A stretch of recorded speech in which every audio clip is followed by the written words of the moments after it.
Oh,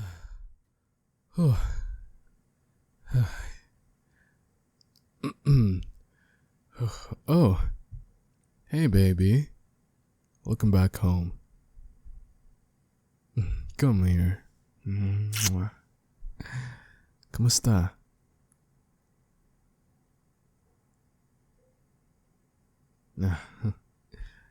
Ito, kakatapos ko lang mag-workout. Tinabad na kasi ako pumunta sa gym kaya dito na lang muna ako sa bahay. Bakit, may kailangan ka ba? May sasabihin ka lang.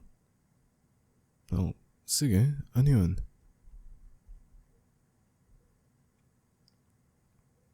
Nag-apply ka? Ng membership? Saan naman? Sa gym? Uy, ayos yun ah. Kailan ka magsisimula?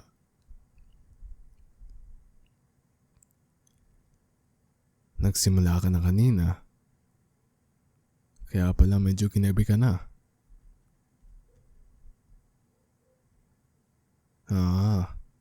Babalik ka na lang ulit. So, ready ka na para bukas? Second session mo na agad.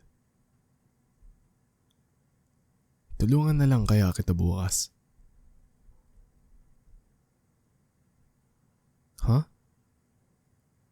Di na kailangan. Ayaw mo ba akong kasama? Joke lang. May trainer ka na? Well, babae ba siya or lalaki? Ba't ko tinatanong? Wala lang. Sige na. Sagutin mo na lang tanong ko, babe. Lalaki? Oo na, narinig ko. Lalaki trainer mo?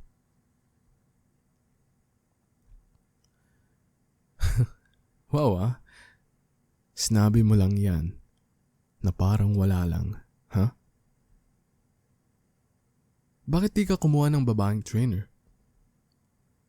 O di kaya bakit di na lang ako? Siya lang available paggabi? Saktong pag-uwi mo galing work? Nandito naman ako bago ka umuwi galing trabaho. Well, minsan nauna ka umuwi dahil sa overtime at sa dami ng ginagawa. Pero kaya ko naman maglaan ng oras para sa'yo.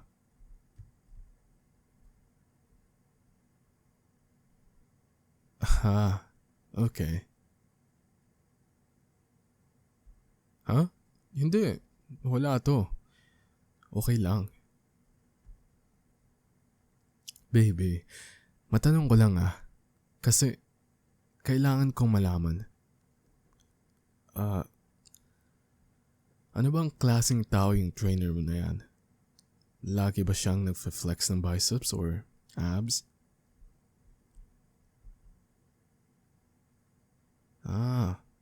Ganun ba?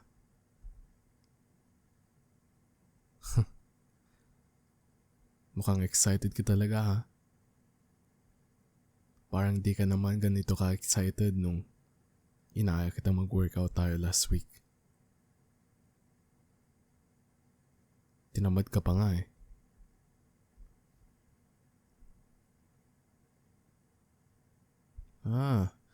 Kaya ka nag-apply para matupad na yung New Year's resolution mo.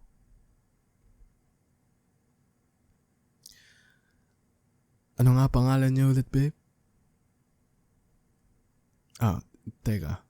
Hulaan ko. Tyler? Nahulaan ko lang kasi part siya nung grupo naming mga napunta rin sa gym. Helpful, huh? I'm sure na sobrang helpful niya. Ano? Tinuruan kang humawak ng dumbbell? Sus, baby, ilang buwan ko nang ginagawa yan. Pinakita ko pa nga sa'yo last week kung paano gawin.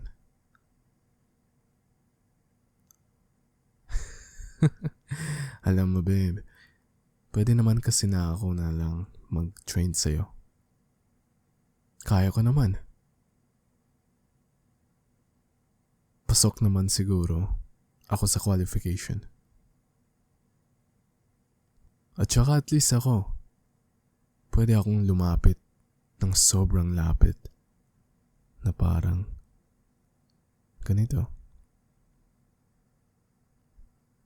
Para i-checking form mo. Or your pretty little face. Mwah.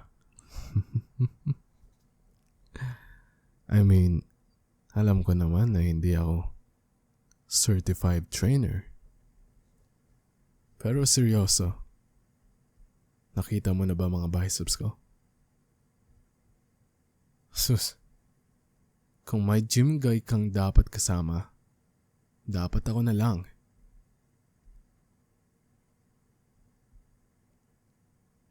So, iniisip mong hindi ko kayang seryosohin? Ganun ba? Na parang madidistract ka lang pag magkasama tayo sa gym. Okay. Siguro hindi ka nga naman mali. Seryoso babe, disiplinado naman ako. Kaya kong pigilan ang sarili ko sa loob ng 1 oras. Siguro.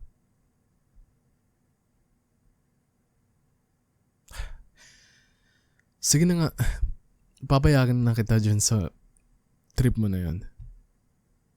Nakabayad ka naman na rin sa membership and trainer. Sayang naman kung babawiin mo pa.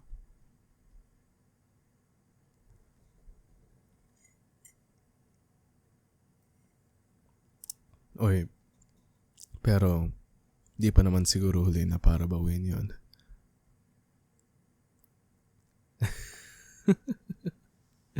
Ito naman. Joke lang. Oo na, ito na.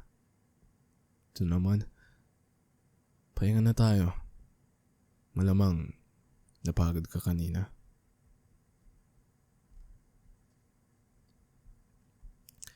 Good night, dear. Mwah.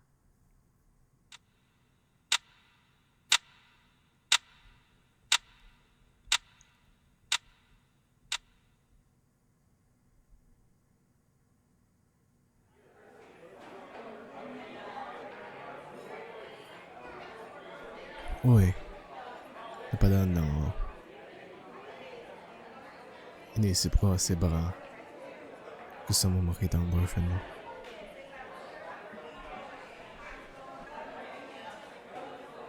Baka namimiss mo na ako. Sorry na kasi.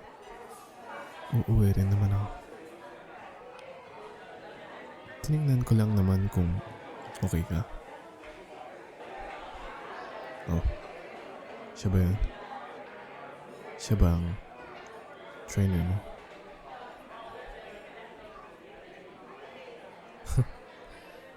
Parang hindi naman siya ganun kagaling. Baka kaya ko siyang talunan sa weightlifting ng 1 kamay lang ang gamit.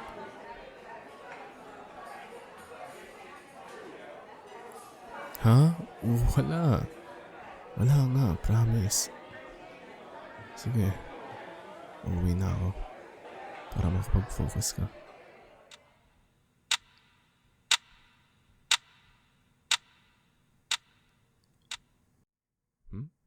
Uy, nakauwi ka na pala. Kumusta? Masakit katawan mo? Sobrahan ka lang sa workout. Babe, kung gusto mong mag-stretch at cool down, ako na bahala. Bibigyan pa kita ng mga legit na advice kesa sa trainer mo. Hindi mo na kailangan pumunta sa gym para lang mag-workout. Joke lang. Sige, ako na bahala. Just do as I say. Sige lang, taas mo ng kamay mo. Bend over and reach down. That's it. Good girl. Ang flexible mo pala, babe. Siguro pwede na kitang gawing yoga buddy. Yes, yoga buddy. Ikaw lang ang gusto kong maging partner sa kahit anong bagay. Aba, anong tingin mo sa akin? Hindi lang kaya ako puro papakute. Papakute sa salamin. Marunong din ako magpaliwanag, no?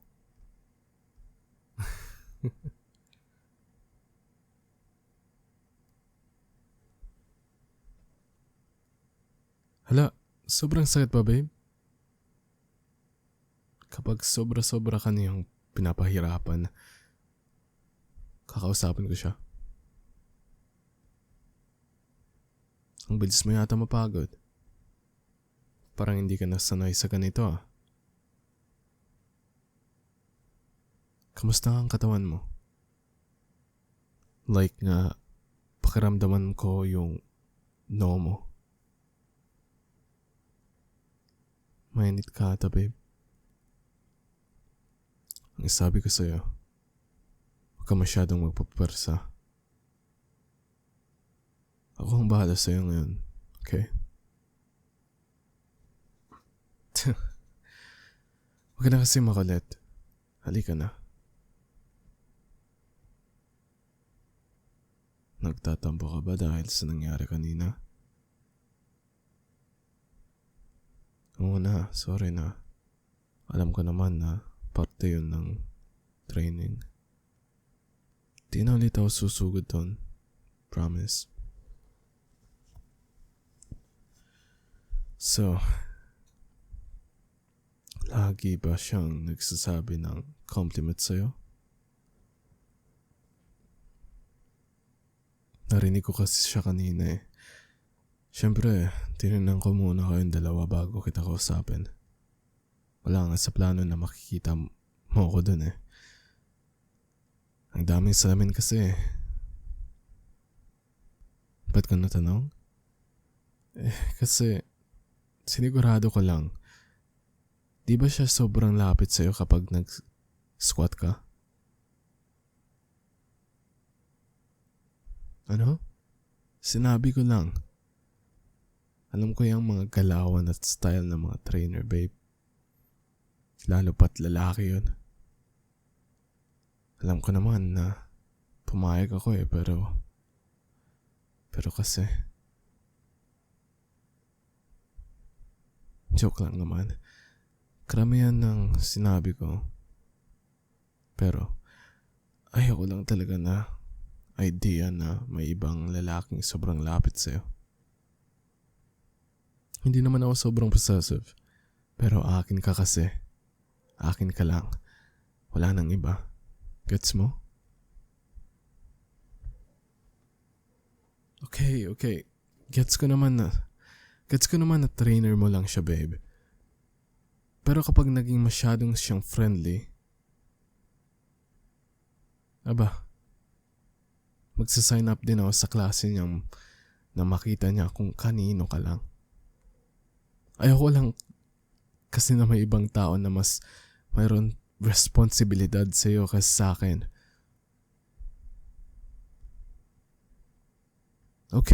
Okay. Sige na. Last comment ko na yon sa trainer mo.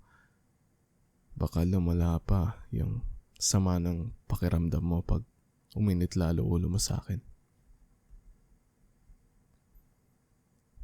Babe, alam mo naman na mas mahirap mag-recover kapag stress ka eh. Kaya ngayon, higa ka lang dito. Ako na ang bahala sa lahat. Ganito ka dapat araw-araw. kalmado lang. Kasi I got you. Ako nang baala. Alam mo, hindi lang naman tungkol sa selos to. Minsan, natatakot din ako. Sa idea na baka hindi ko kayang ibigay lahat ng deserve mo. Gusto ko kasi ako ang magbigay ng lahat para sa'yo. Gusto ko lang kasi ako lang ang sandalan mo. Na ako yung lalaking pinagkakatiwalaan mo sa lahat ng bagay.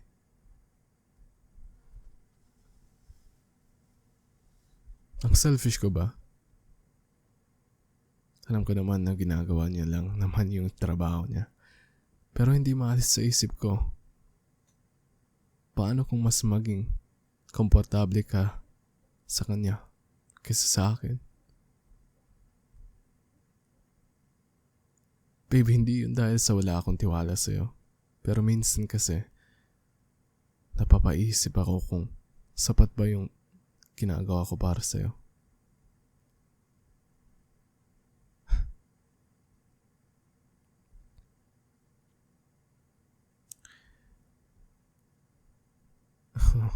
I know that, babe. Alam ko kung gaano mo ako kamahal. Alam ko na mahalaga ako sa'yo. Babe, alam mo ba kung gaano kita kamahal? Kasi kung kaya ko lang ipakita sa mundo kung gaano ka ka-special, gagawin ko. Mahal na mahal kita. Kaya ako lang naman nasabi at nagawa lahat ng mga ganun dahil mahal kita. Salamat kasi lagi mong sinasabi na sapat na ako. Sobrang halaga nun sa akin. Hindi mo alam kung gaano kalaki ang epekto nun sa akin. Parang biglang gumaan lahat. Ang swerte ko talaga sa'yo. Babe, promise ko sa'yo, kahit anong mangyari ako ang magiging number 1 supporter mo. Kahit puro biceps to, kayang-kaya ko maging cheerleader mo sa kahit anong gusto mong gawin. Pero next time, ako na ang magiging trainer mo. Huh? Kasi gusto ko, kahit sa mga bagay na ganyan, ako ang kasama mo. Kaya kahit anong mangyari, nandito lang ako. Nasa tabi mo. Okay? Ikaw lang ang para sa akin. At ako lang ang para sa'yo.